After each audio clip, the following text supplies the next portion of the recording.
По само 4 месеци власт на СДС, македонската економија е сериозно разјадена од рецесија. Цела Европа се чуди како една прогресивна економија со стабилен раст како македонската, за многу кусо време Заев успеа да ја претвори во економија која назадува. Се поставува прашањето: дали се работи за незнаење или за намерно создавање економски хаос од кој ќе профитираат бизнисите на моќници на СДС.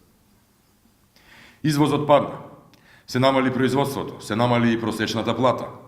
За само 4 месеци, и тоа пред избори, СДС ја задолжи државата за дури 320 милиони евра, а од државните резерви стопи 177 милиони евра, или вкупно половина милиарда евра за кои граѓаните не знаат ништо како се потрошени.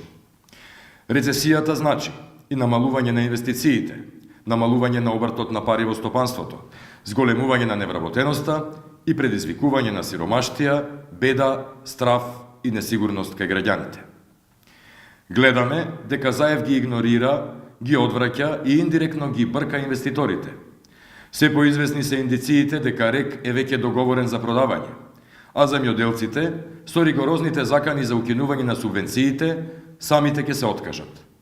Битолската економија е кревка и се крепи на РЕК, на инвестициите во жабени и на земјоделците од Пелагонија.